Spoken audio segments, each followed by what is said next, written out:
Well, it looks like Disney is at it again, and as you'd expect, people are not happy.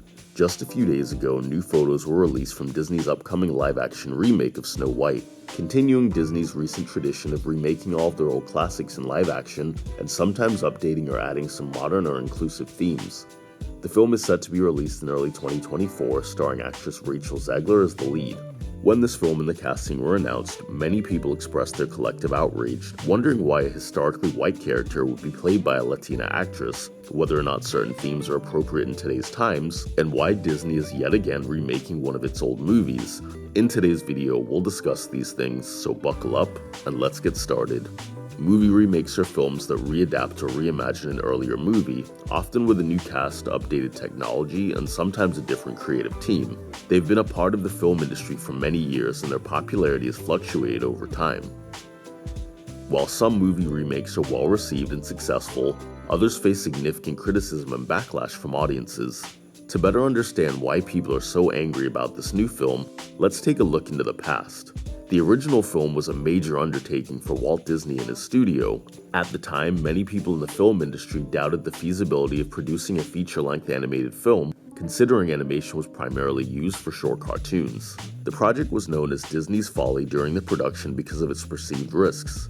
Disney's Snow White and the Seven Dwarfs is an iconic animated film that holds a significant place in cinematic history. Released in December of 1937, it was the first full-length animated feature film ever made, and the first one to be produced in full color. Snow White pioneered various animation techniques and innovations. Disney and his team developed new methods to blend animation with special effects, creating a unique visual experience. The film used multiple cameras, allowing for a sense of depth and realism not seen before in animation. Additionally, the movie was notable for its use of Technicolor, providing vibrant colors that contributed to its visual appeal. Despite initial skepticism, Snow White and the Seven Dwarfs was a massive success. The film received critical acclaim and became a box office hit.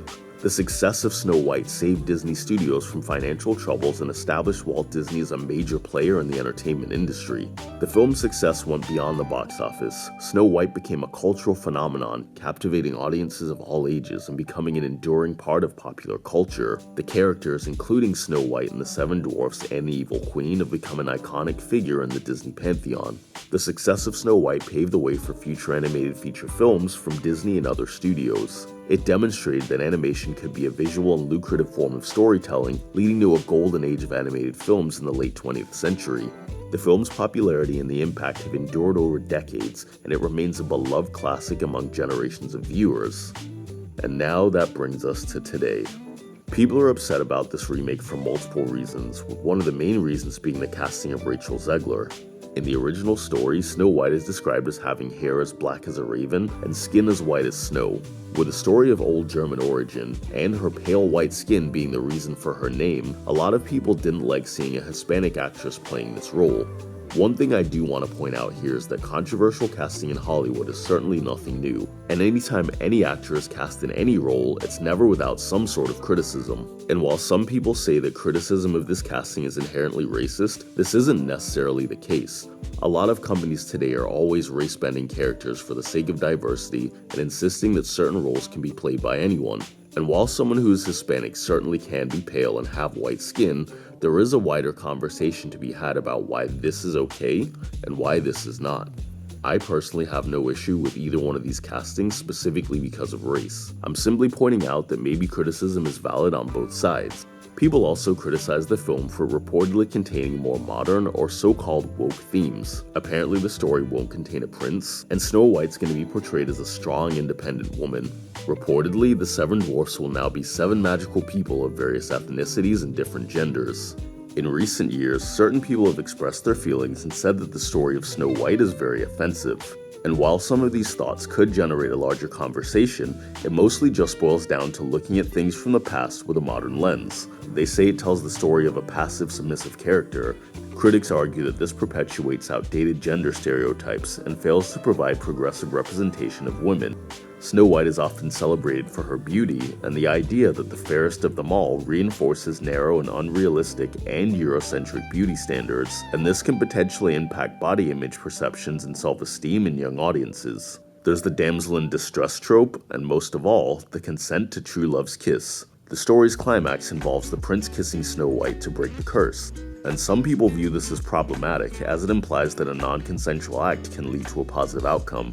Critics also argue that this perpetuates harmful ideas about consent in relationships. There was also controversy with actor Peter Dinklage, who was very outspoken about this film, on one hand commending Disney for being progressive in casting a Latina actress as the lead role, but he still disagreed with them telling the story about 7 dwarfs, saying that Disney is progressive in one way, yet backwards in another. The history of little people in Hollywood has been complex and at times even controversial. Historically, little people actors, or people with dwarfism, were often typecast and relegated to playing roles such as mythical creatures, fantasy characters, or comedic sidekicks. The portrayal perpetuated stereotypes and limited opportunities for little people actors to showcase their range of talent in various roles. These roles tended to objectify little people, reducing them to mere props rather than fully developed characters with their own identities and stories. One of the most famous examples of this practice is in The Wizard of Oz, where little people actors played the roles of munchkins. And while the film is considered a classic, it highlights the limited range of roles available to little people in Hollywood during that era.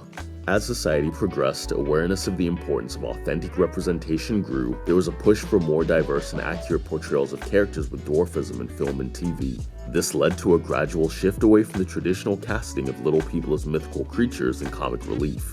In more recent times, there have been efforts to cast little people actors in a wider range of roles that don't rely on stereotypes or perpetuate harmful representations. Some filmmakers and TV producers have sought to create characters with dwarfism that are complex, relatable, not solely defined by their stature, and this has allowed little people actors to showcase their talent and skills in more diverse and nuanced roles. Peter Dinklage is probably the most successful and well-known modern actor with dwarfism. He was a fan favorite on HBO's Game of Thrones, and he's been able to secure roles that don't rely on his stature, roles that transcend his physical appearance and allow him to simply show his talent as an actor. But of course, many people criticize Dinklage, saying that it's easy for him to be against these roles now that he's extremely successful, and while he's advocating for roles like this to go away, he's making it harder for other little people actors who may not be able to get other types of roles. Ultimately, the key to successful and appropriate representation lies in the ways that the character is written, developed, and portrayed on screen. Authentic representations and diversity in casting are crucial to breaking away from harsh stereotypes. In recent years, Disney has experienced many failures and financial setbacks. They've lost hundreds of millions of dollars on entertainment and attractions that weren't well received. They've had box office flop after box office flop, collectively losing over $1 billion. That's billion with a B. We're in a media landscape that's oversaturated with remakes, reboots, lazy and unimaginative storytelling, and studios who create paint-by-numbers films. Considering everything that's happening with Disney right now and in the entertainment industry in general, things are not looking good. With all the backlash and audiences who are fed up with these live-action remakes, this film could end up being another huge money-making disaster for Disney and being relegated to a simple, quiet release on Disney+. I've talked in detail about this before, but critics argue that Disney's focus on remaking their animated classics, this indicates a lack of originality in the film industry. Instead of investing in new and innovative storytelling, some believe that Disney is simply capitalizing on nostalgia to secure box office success. Many fans of the original animated films question the need to remake beloved classics. Some argue that the unique charm and artistry of hand-drawn animation gets lost in the translation to live-action or CGI, and this leads to a diluted experience compared to the originals. The remake trend can be seen as part of Disney's strategy to capitalize on established intellectual properties, turning them into lucrative franchises. Critics argue that this focus on profit may come at the expense of artistic merit and risk-taking in filmmaking. Remakes also often tweak the material to appeal to modern sensibilities or to extend the stories, and some fans are unhappy with significant alterations that may stray too far from the essence of the original films.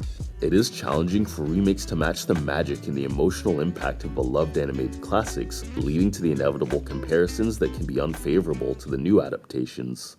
The original Snow White and the Seven Dwarfs remains an essential part of the animation history and a testament to Walt Disney's vision. It represents his determination to push the boundaries of storytelling through animation. Its success laid the foundation for the vast Disney empire that exists today, encompassing animated films, theme parks, merchandise, and more. And if nothing else, maybe this film will just get people more interested in the original. But I guess for now, we'll have to see. So tell me down in the comments, what do you think? Do you think this film will succeed? And are you tired of Disney remakes? Leave a comment down below, hit the like button, and subscribe to see more videos like this one. Check out some of my other videos here, and I will see you soon with another new episode of Daniel Speaks.